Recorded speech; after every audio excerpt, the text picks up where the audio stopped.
I'm Megan Hamilton, and this is the Embracing Enchantment podcast. Today's guest is my best friend, and you've already been introduced to her in the previous episode with Patrick Hallahan of My Morning Jacket. I've known her for 32 years. Oh my God, has it been that long? Yep. How is that possible since we're only in our 30s? It's the miracle of the fact that time doesn't exist in the way we think of it. She is a playwright, an actor, a doula. Well, I mean, We not don't really talk anymore. about that very. But I was like, I'm going Yeah. through all your stuff that I know, and I'm like, that was a brief. you were a brief thing. doula. I was briefly a doula. Could you still be a doula if you wanted to? I there would like need to do a lot of revising of information, but I mean, part of me always wants to go back to doula-ing. Wow. It's amazing right. work.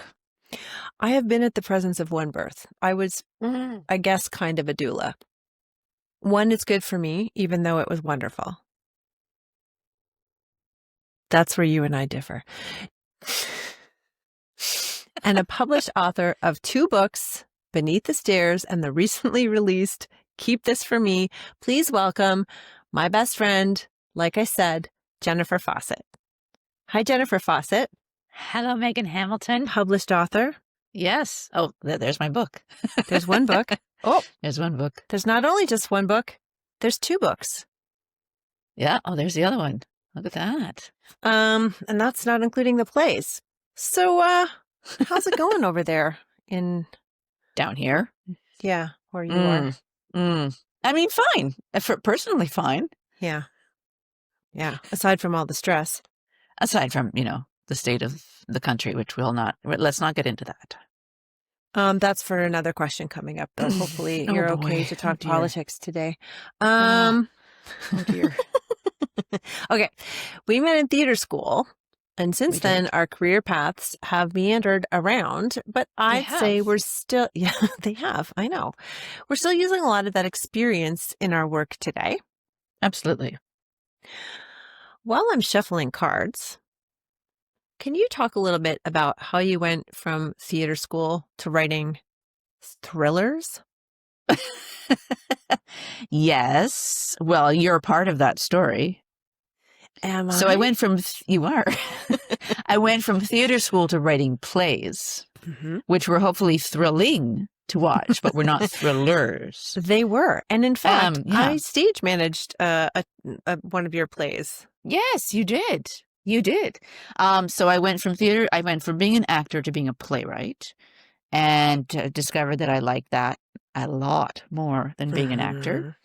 And then I was living down in the U.S., post-grad school, had just gotten married, was in waiting for my green card, and was in immigration limbo, was broker than broke. So couldn't really leave the house because I couldn't afford to do anything. Wasn't able to work. Didn't have a child.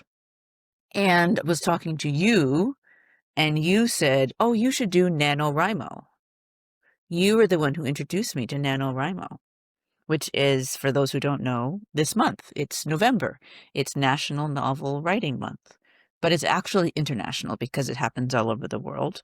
And the whole idea with NaNoWriMo is to try and write 50,000 words in the month of November, which works out to like 1,637 or something like that. I don't know the math exactly, but it kind of breaks down that way. Yeah, right. A day.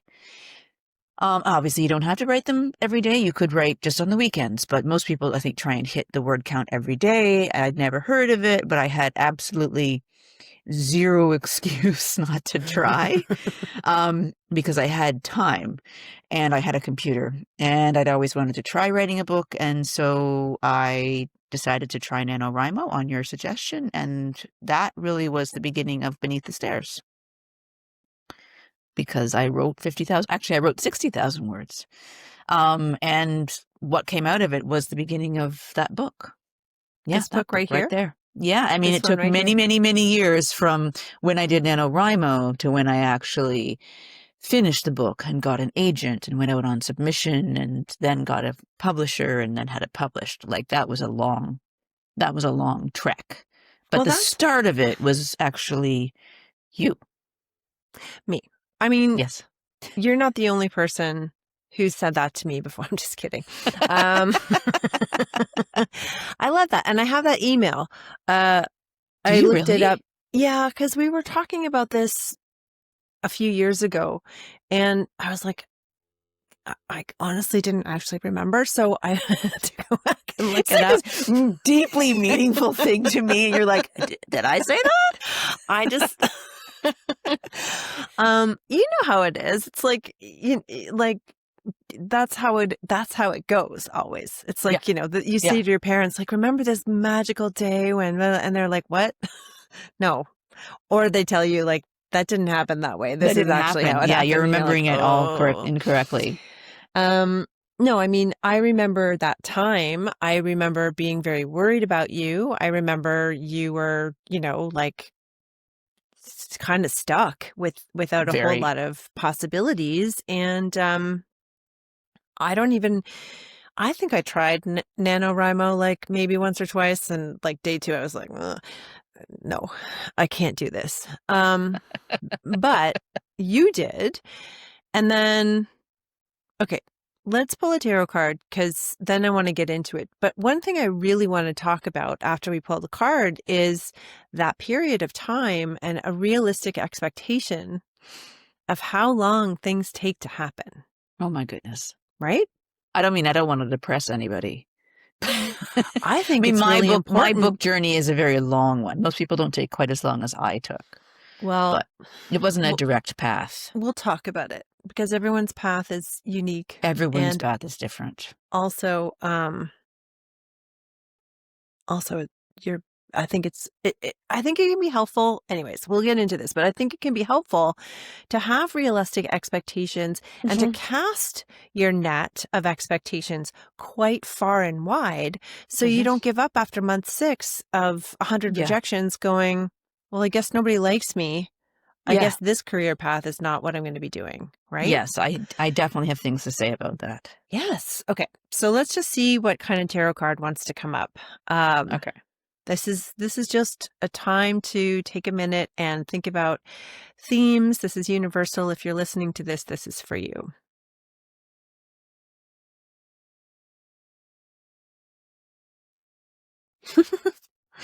Four of Swords. I don't know why this card keeps coming up for me, actually. But this is a there's the card. 4th. I was like, I only see 3 swords, but I see the 4th. Yeah. The 4th is in sepia. So swords are in the realm of air. We associate them with things related to the brain. So cognition, communication, strategy. We also associate swords with fear and the fact that there can be double edges to things, right? So for example, if you think of a sword, it can protect you, but it can also hurt other people. When we look at the 4 of Swords, it's kind of about waiting. And you might be trying to figure out the best path forward. So that may be the strategy part that's coming up. But this person, if you want to head to YouTube to see, I'm using the Rider-Waite-Smith deck, you can see what the card looks like. But this person is not stressed. They're not sort of lying there stressing out. They're actually contemplating. And they're wondering what their next move is going to be. And the thing about this card that we want to remember is we want to take our time.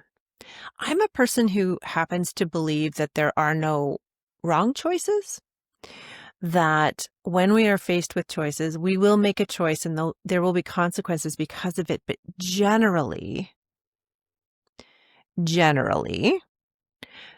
there are no wrong choices. There are just choices we make in our lives that take us from one place to another and continue forward. And so if you are trying to figure out what to do, certainly take your time and let yourself ruminate over each of the different things that are available to you. But the sword underneath is reminding you of all that we don't know, right? This person can't see that sword there. That sword is behind them.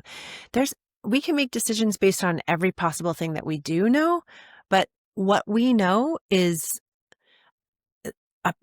a crumb of salt in a ocean of salt, right? Everything, I said this to somebody in a tarot reading, I think it was yesterday. Somebody could be making a decision in Japan right now that's going to affect you 4 years from now, and you have no idea. Yeah.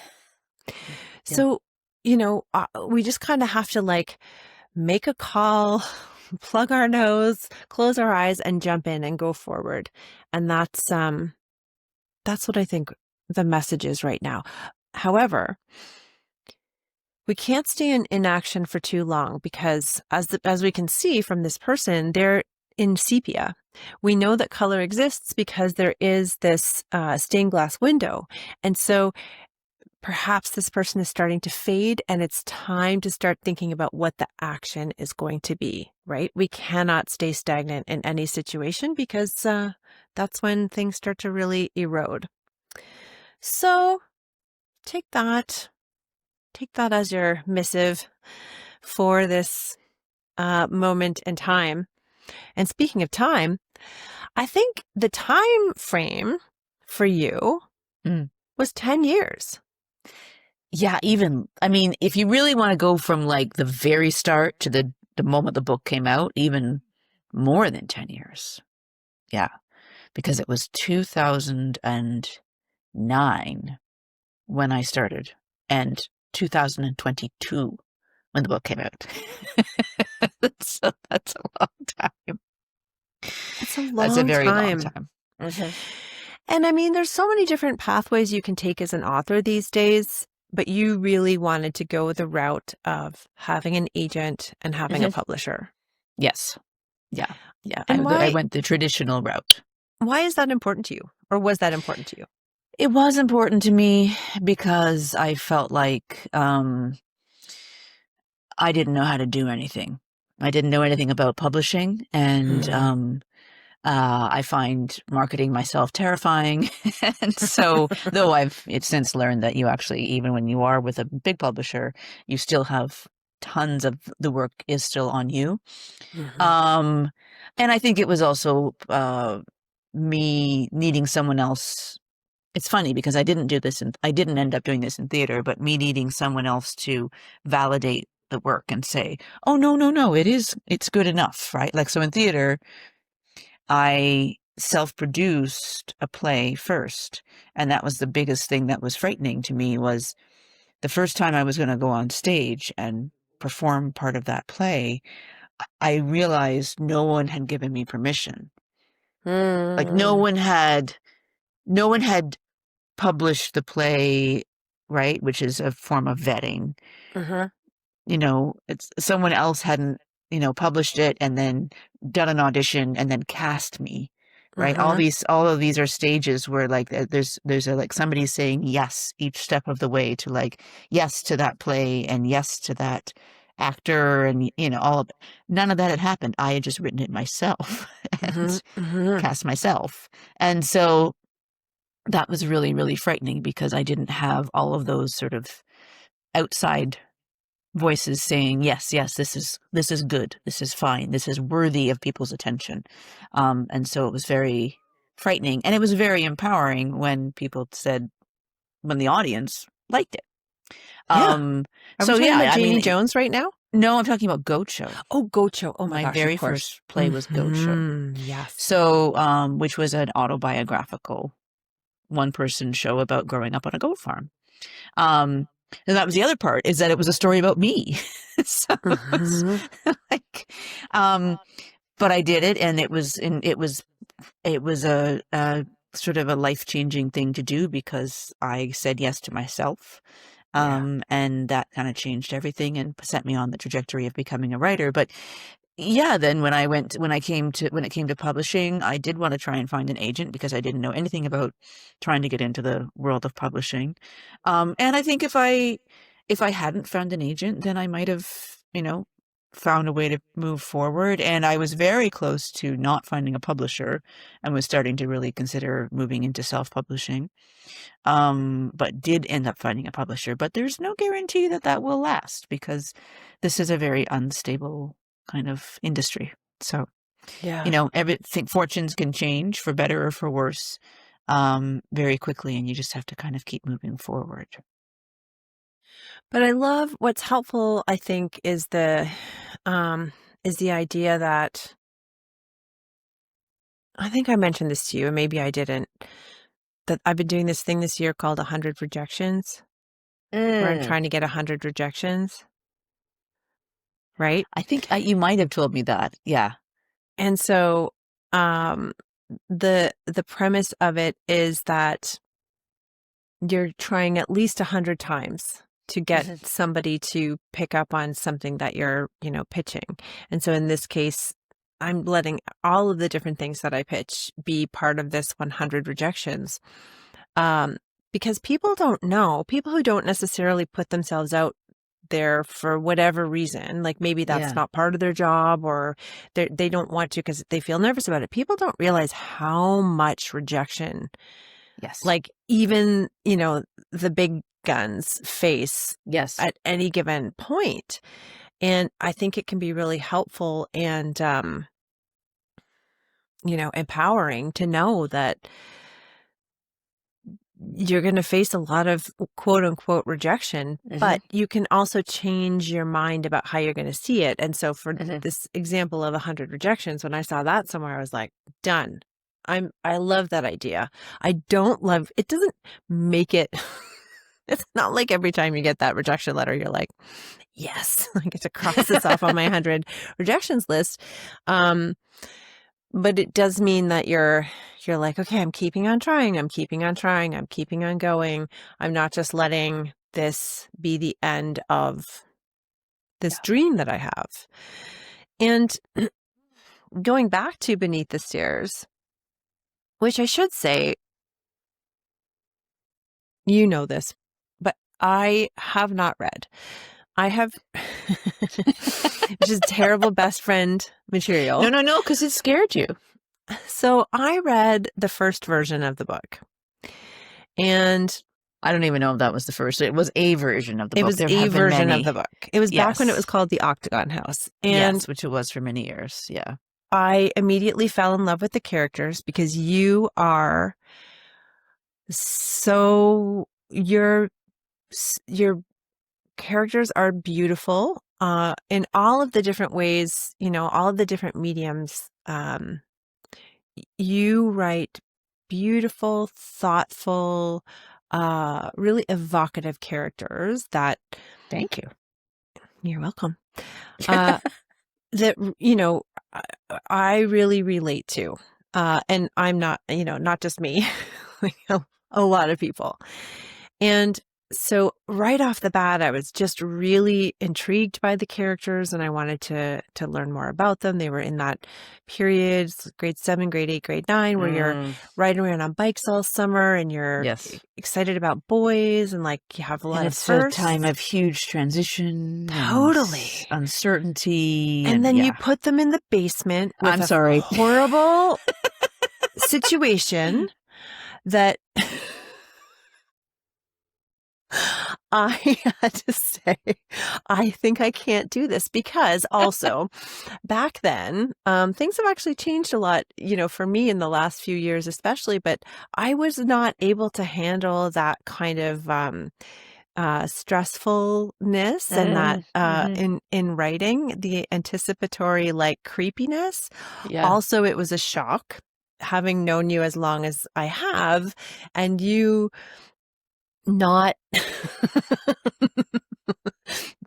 necessarily showing signs of that dark side of yourself sort of thing. Yeah, like yes. So I had to put it down, and it is now back in my TBR. And do you love that I know what that means? I'm impressed. Oh, thank you. I had the gals from Medium Lady Reads, Jillian O'Keefe, who I know you know, and Erin Van Even on the show. And so I was learning all the lingo. Plus, I also decided, I don't even know if I've told you this, but I put my phone away at nighttime starting in like February because I was like, I know you told me. Read book. Yeah. So smart.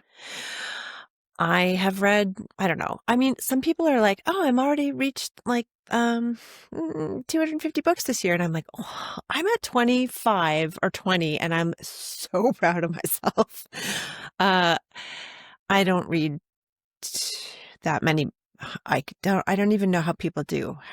I don't know how would you people read? do either, and I don't know if they're reading closely. I think they might. I was just talking to one of my aunts who's a big reader and loves complicated, difficult texts, but she quite openly says, she's like, I'm a very fast reader. She's like, I skim Okay. the text. Right.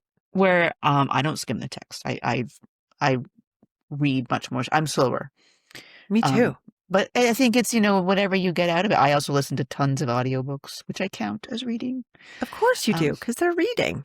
Yeah. I mean, I'm ingesting stories, right? Yes. I'm ingesting the story. My eyes are not moving across a page, but I am fully immersed in the story, and I'm hearing the writing and all of the same stuff that you have. I think the same mental processes are happening, except for maybe that I'm hearing somebody else's voice. But anyway, yeah, no, I mean, but it's kind of like read however you read, and at whatever speed you read, and whatever you choose to read. Like, also the whole idea of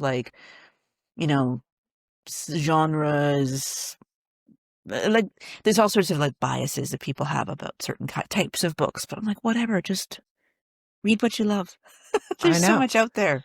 I'm really into fairy smut right now. Fairy smut. I'm reading Akatar. Is that romantasy? Yeah.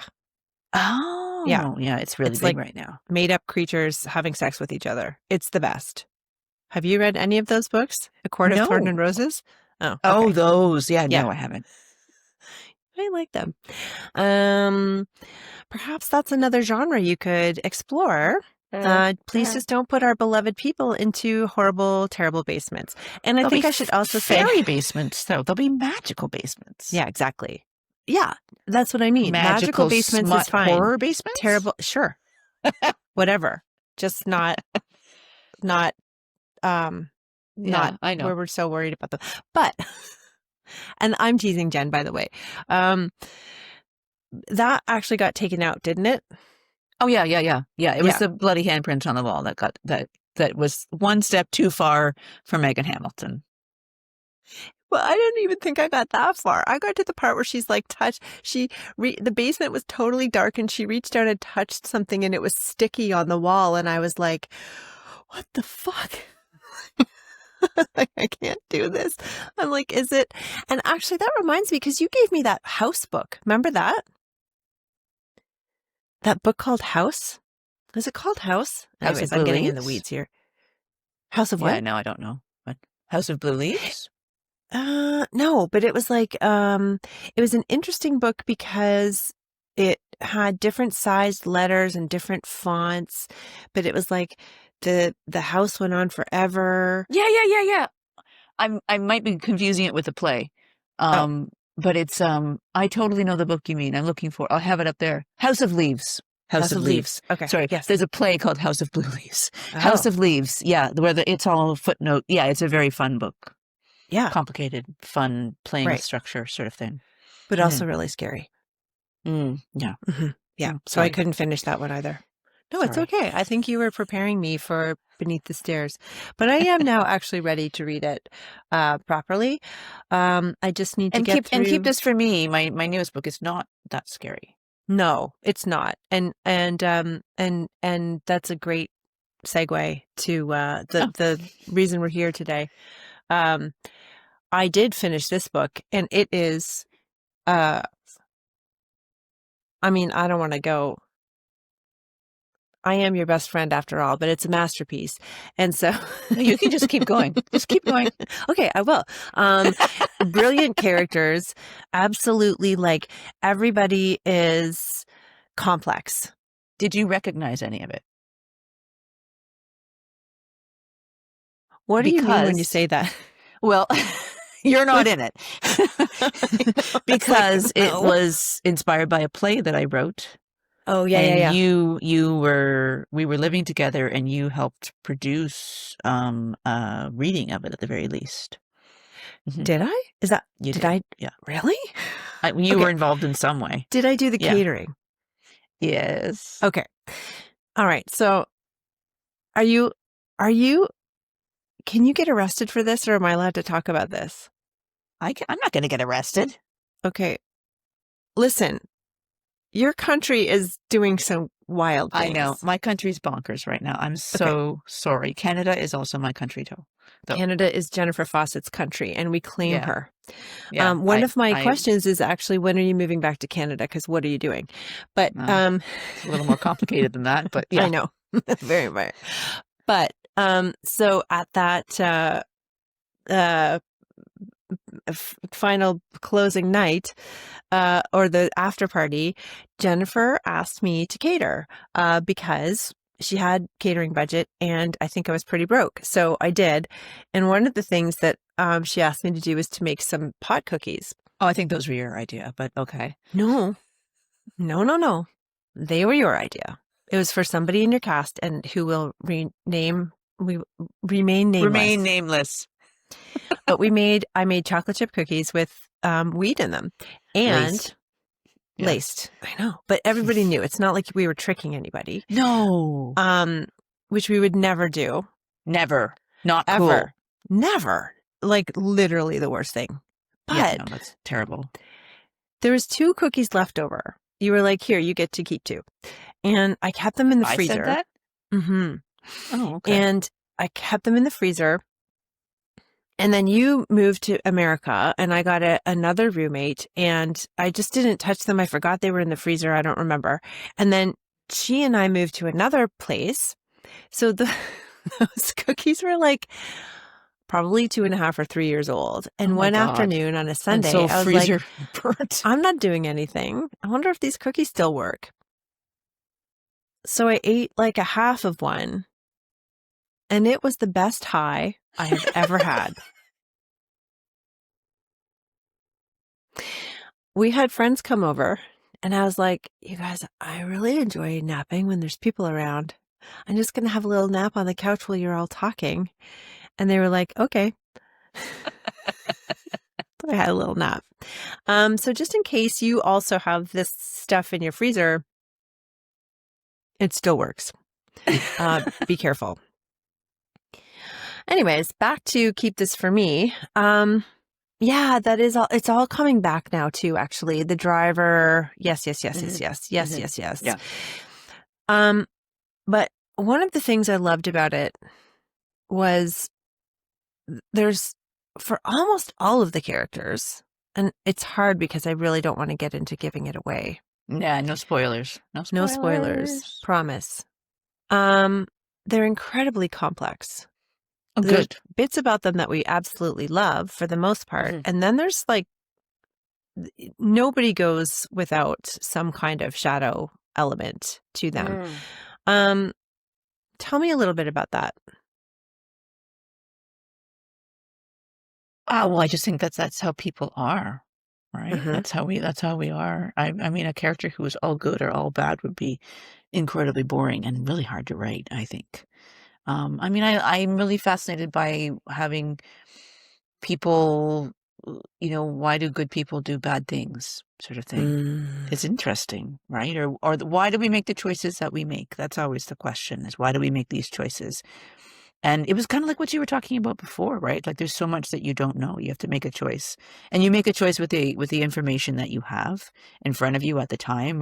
And there's a lot of other things that also factor into your choice, like your emotions and deep-seated fears and also biases and all that sort of thing. And it's really, I mean, sometimes I know what a character has to do or where I have to get them, but then also figuring out like, well, how are they going to get there? What's going to... I kind of backward engineer it a little bit. It's like, I know where this person has to go. How am I going to get them there? And I've always wanted, I think the biggest compliment that I could get would be somebody saying like, I totally understand why the character did that. I don't agree with what they did, but I understand why they did it. That always is very meaningful to me. So in this book, which was originally a play, there's like some, there's a serial killer, and he has much more of a voice in the play. He doesn't really get much of a voice in the book, but his son is in the book. And so it was really fascinating. He was the most fun character to write, was the son of the serial killer, who's really like struggling with this potential darkness that's inside him. But I think Mm-hmm. darkness is inside all of us. Just like I think You're right. bravery is inside all of us and kindness is inside all of us. But, when you write, you get to push your characters to a much greater extreme than you would hopefully ever go to. And those things will can come out, right? Like, I'll push my character into that dark basement where I would never go. Mm-hmm. Or I Mm-hmm. push I'll push a character up to this line where he's thinking about killing somebody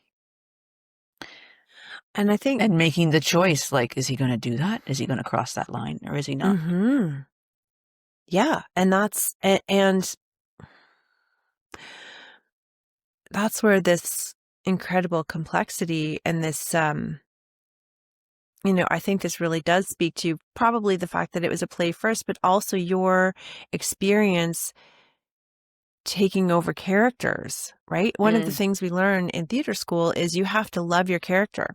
Yeah. Everybody else can hate them, but you've got to love them. You've got to understand why they're making the choices that they make. Otherwise, it's not believable at all.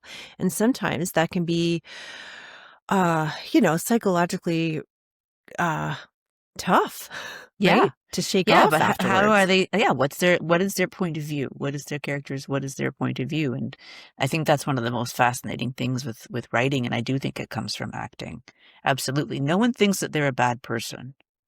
Mm-hmm. I think Well, people might know that they do things that are considered bad, but I still think that they have their own justification for why they do them. mm-hmm. They have their own moral code, their own excuses. I mean, there's a lot there, right? Like sometimes it's not even, it's just making excuses for themselves or blaming somebody else or whatever. But I don't think that most people, I can't ever speak in an absolute, but I don't think most people think that they are, even people who we would call bad, Mm-hmm. right? Or evil. I don't know that they walk around going, I'm evil, I'm so evil, right? I think they see the world a certain way and they Yeah. see threats where in places where other people don't see threats, and then they behave accordingly, or they experience power or a lack of power or a desire for power. And how they kind of move through the world impacts how they respond to the world around them. I mean, as it does for everybody. But if you Yeah. see the world as a scary place or an unstable place, if you see people as inherently untrustworthy, that is going to impact how you behave around people. And that's the thing that I thought was interesting with Jason. Jason is somebody who, from the age of 11, was labeled as a monster, even though he had done nothing. He was a child. Mm-hmm.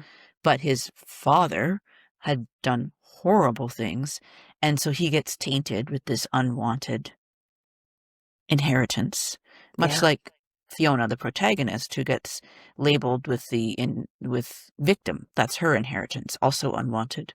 And then so Jason is growing up with this stamp of monster on him. He's a young boy, you know, going into becoming a preteen and then a teen.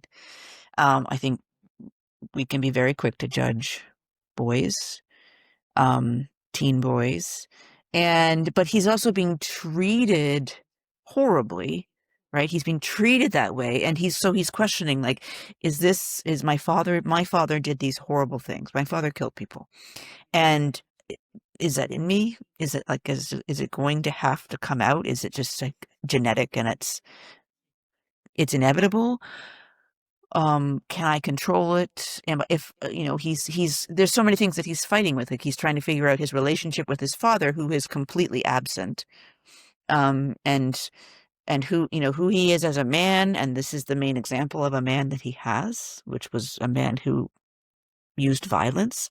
But at the same time, he is being treated as an outcast and as a monster. And so I think that some of his way of moving through the world is in a defensive posture, Yeah. so Yeah. that he knows how to fight, and he knows he's ready. He's expecting the worst from people because that's what he's been given. And so so I just thought that was really fascinating. And I mean, there's the true story element of this book, and in the real story, the whole reason why I found this story a long, long, long time ago when I was going to write the play, when I ended up writing the play, was that there had been a man who was a long haul trucker who was a serial killer, and his son had grown up to do the same thing. And it was when the son was arrested that it was in the paper that I saw it and learned about it. And that's, even at that time, people were going, oh, like father, like son, could this be genetic? And I mean, I don't know if it's genetic or not, but even if it's not genetic, if you live in a house where if you live in a house where there's a tremendous violence happening somewhere in there, it's going to impact you, whether, Yeah. and you can go in many directions from that, right? Like he could become a complete pacifist and in response to his father, or he could become what he is, which is somebody who's questioning how to be a man. And I think, what makes it really interesting is that you lead us through the story with lots of left turns and lots of I don't want to say red herrings because that's not true, but you kind of think you've figured everything out, and then you're like, oh, what? And it really does go through that. You're trying to, I love your friend of mine, Matthew Edison, once said to me, because he was helping me write a play a long time ago, and he was like, you got to give people the smallest little hints so that they can figure it out themselves and feel smart without delivering the whole thing to them. Because there's nothing that's going to get your audience, whether it's in a play or a book, it's nothing that's going to get them, really invested in what you're doing, than them, kind of being a part of it and being able to figure it out. Yeah. And I will say, even right until the very end, you're just kind of like, am I right about this? Am I right about this? Is this going to happen? No way. Right? All the way through. And if you honestly, like, take away the fact that, that I know you and love you so much, it is truly an enjoyable and thrilling read. Yay. Right? With beautiful characters. And I think that's what, that's authors are different, whatever, but what you're very, very, very good at is really honing in and finding like sweet little kernels that just draw you into people, things that other people might not see right away, or that that just feel intriguing in terms of wanting to continue in the story. Thanks. Well, you're welcome. You're welcome. When I started to write music and you started to write plays, we had a lot of conversations in coffee shops, in downtown Toronto on patios, about how certain painful experiences we'd had were now turning into something positive through writing about them. And so you were writing Janie Jones, or maybe you had just started touring it, and I was writing songs, which was never on my bingo card. And that was like 20 years ago. Yeah. Yeah. Does this still, and we think in terms of like spirituality in the magic world, we think of transmutation. So we think of transmuting something into a different form.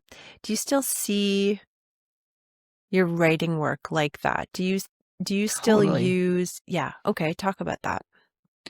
Yeah, I definitely use personal experiences, personal interests, sort of things that are, even if it's subconscious sometimes. I mean, like, right. I think I am in all of the characters I write, including the really bad ones. I'll remember that for next time. Yeah. Megan, could you go in the cellar and get me some carrots? Just kidding. I am George.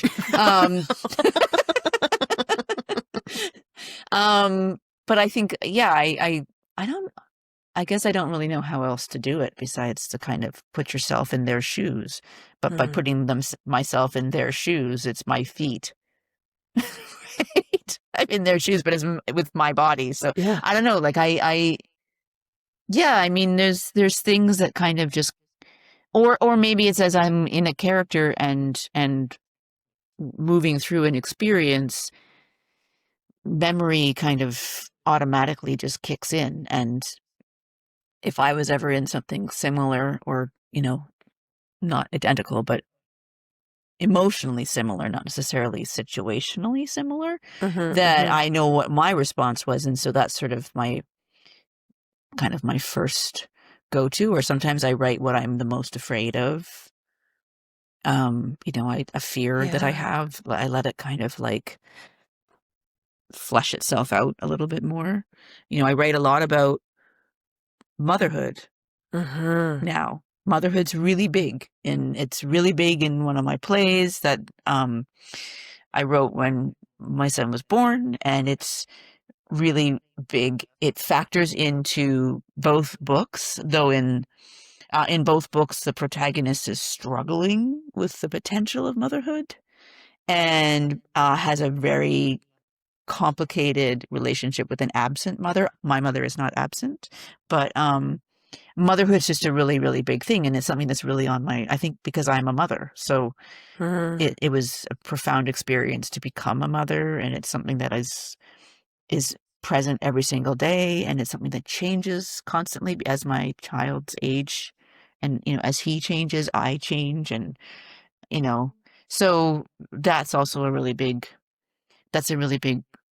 part of the writing, because it's a sort of a personal interest. A lot of my personal interests are in, like, I'm very interested in mental health and stigma around mental health. And so that was in the play that you've mentioned. And then that's been in both books.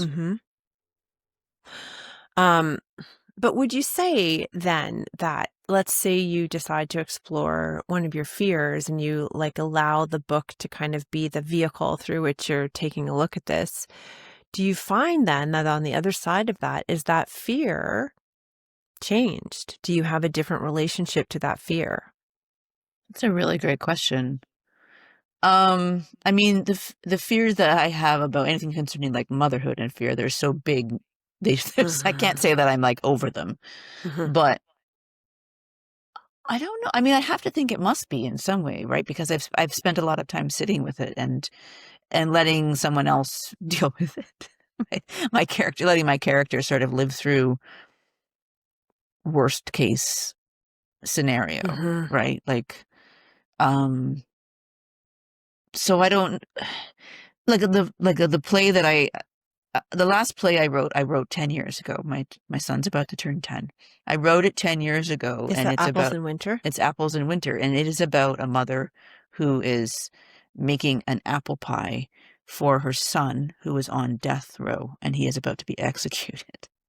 Yeah. And she likes to choose really... Yeah, it's a comedy. Lobby. It's a real yuck fest. Easy. Yeah, it's a yuck fest. Nothing but giggles. I should say though that it is the most brilliant. There's that the hook for that play, right? She legitimately is baking an apple pie. Oh yeah, she bakes an apple pie on stage. And so but I wrote it at I proposed the idea for that play. I was really interested in the idea of mothers of monsters. This idea of monsters is really interesting to me. Not monsters with like horns and dark hair and hairy and claws, but like humans who are seen as monsters. And I was really interested in that idea, and so I proposed the idea at the time when I wasn't sure if I was going to even become a mother, and it was kind of a theoretical interest. But when I got it was a commission, and when I got accepted, and when I got the commission and then had to write the play, I was pregnant. Oh yeah. And so my relationship to motherhood had completely changed. Right. Because I was going into my second trimester. And so I wrote that play through pregnancy and then in the first few months of motherhood. So I was in hormonal lots, and talk about fear. Oh my God! So I just sort of like poured it. It all went on. Like this is a woman who thinks that she has done everything right. And Mhm. she was a good mother. And so how has she ended up with a child who became violent? And and she's really grappling with that. And it was very weird because I would write those words. I would be living in that, like living in that character. And really it is kind of like acting when you write. Mhm. You are feeling the feelings of the character. And then I would literally like press save and then go and like hold my newborn. And in some ways I felt like I was, maybe what I was doing was terrible because I was sort of putting all of this darkness out into the world. Um, and it was all coming out of my fear. What if I do everything right and it turns out wrong? But so I still have that fear, but I do think that there's something in being able to look at it and talk about it and have people come and see the play and then they talk about it and they talk about their own path through parenthood, or they talk about parenting. Like I've had a lot of people who watch that play and then talk about who actually are parents of young offenders or something like that, Yeah. and how ostracized they feel. Blah blah blah. Blah. That's a whole other Right. thing, but And yeah. that's So yeah. it hasn't solved it, but it's definitely sitting with it. I think that's useful. And it brings a humanity to everybody, which is, which is something that is we're quite polarized right now, and we Mm-hmm. tend to demonize Mm-hmm. people because it's easier to categorize folks, especially when they're doing behaviors that we absolutely cannot understand. Yeah. Um, and as a result, we kind of get into the habit of that. And so you start to see people as like good or bad. Yeah. And it's, it's part of the problem of all of the stuff we're experiencing right now, all the stuff we're seeing. Now, I mean, like certain people are definitely, um, It's really hard to understand really hard to see the where humanity. certain points of view come from. Absolutely, 100%. And yet Incredibly hard to understand. quite important. And you're like, Yes. even this person, you're like, yes. Um, if you think about the loving kindness meditation, do you know about that? The loving kindness No. meditation? It's where um, you offer love to yourself, you offer love to loved ones, then you offer love to like a stranger, like maybe somebody you saw that morning who was bagging your groceries, and then you offer love to somebody who's a challenge in your life. Oh, that's Mm-hmm. hard. It's really hard, but it really does remind you that, as you were saying earlier when we were talking about keep this for me and the characters, nobody is all one way. We No. all have darkness. We all have stuff we've done that we wish we hadn't have done. We all have the potential, to be in a situation where something happens and we behave in a way that we otherwise wouldn't, or, we're Hmm. surprised because we've never been pushed to the limits, you know. Um, okay. So you're also, I'm just going to change gears a little bit. You're also a professor, right? Yes. And a couple of years ago, you were designing and teaching a course about witches. Yes. And I realized that we've never really talked about that, which is Oh, I kind love of my witch class. bananas. What'd you Yeah. say, your witch I love class? my witch class. Yeah, I Yeah. bet you did. It Tell was me about fun. it. I created a course. I've been really fascinated by witchcraft. More specifically, I've been fascinated by the historical persecution of women as witches. And that the roots of that persecution were coming out of a lot of other things. Like it wasn't Mhm. about it was, fear of the unknown, fear of the female body, control over the female body. Nobody Sometimes it wants a was, strong woman around. yeah, sometimes it Mhm. was to do with land. Sometimes Mhm. it was to do with work. So that's been sort of my interest for a really long time is, and I actually don't know a tremendous amount about the present day. I mean, I know that there's a lot of, people who claim to be witches, which I think is very cool. It's something that we looked at a little bit in the class, but we kind of started back in history and then we moved our way into present day. And we looked very briefly at witchcraft and politics in present day. We looked a little bit at witch talk and talked a lot about sort of the I think what the students really gravitated toward was this idea in modern day that I think that there's a real a resurgence of paganism overall because it is a very accepting place. The whole idea of come as you are and you will not be judged, and so many young people who feel that they do not fit in their family, in their religious background, in their school, in whatever, they find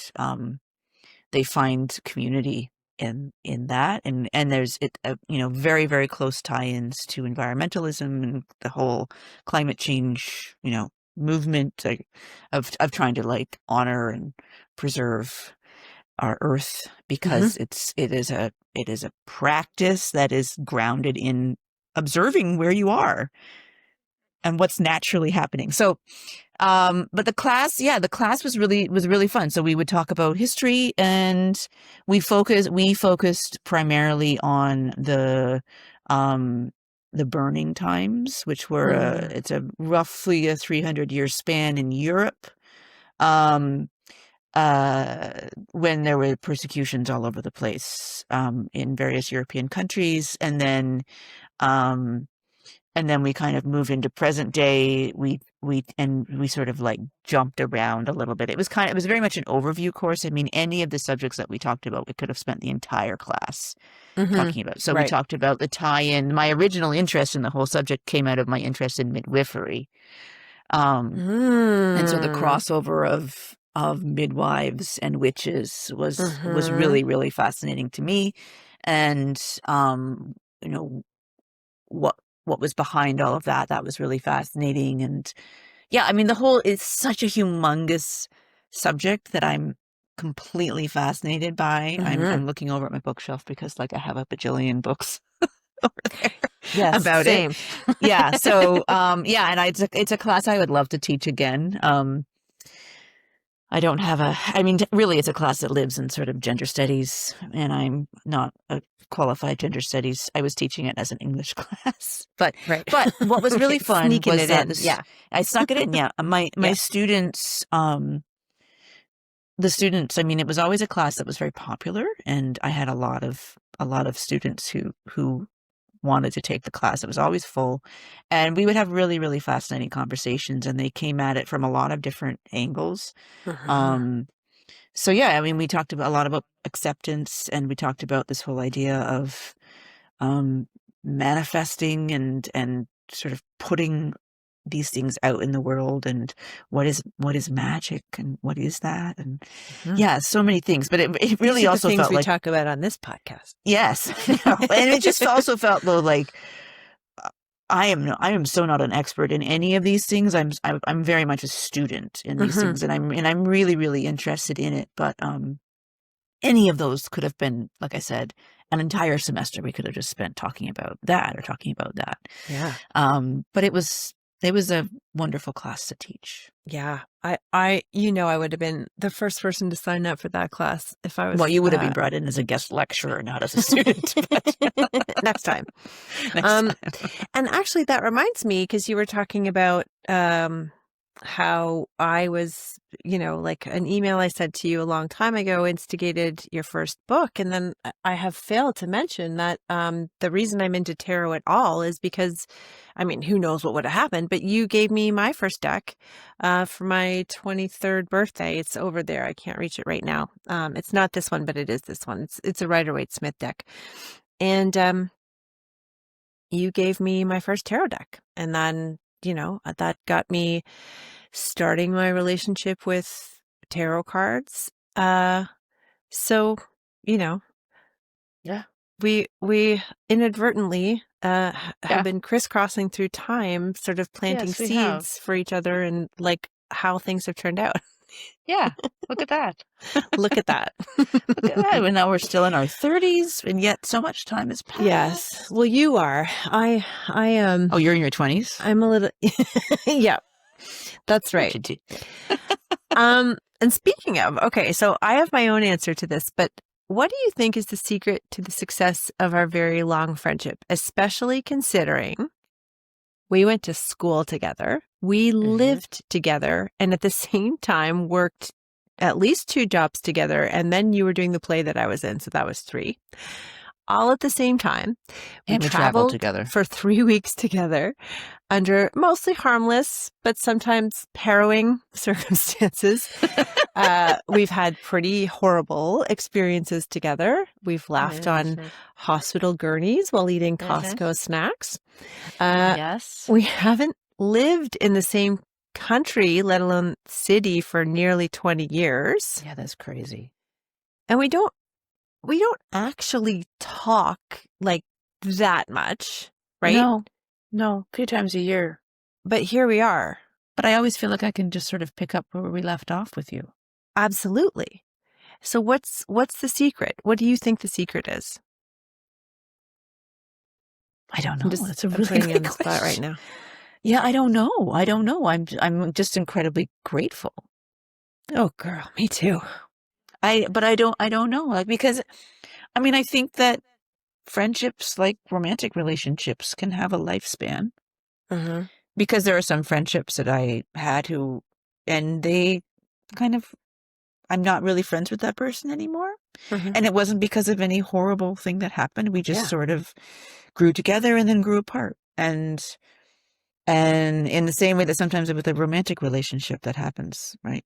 You grow apart, you change in opposite directions, and what we do is very different. And I don't know. Well, I think we both remained curious about the other person. Yeah. And I don't know. Honestly, I'm just, like I said, I'm very grateful.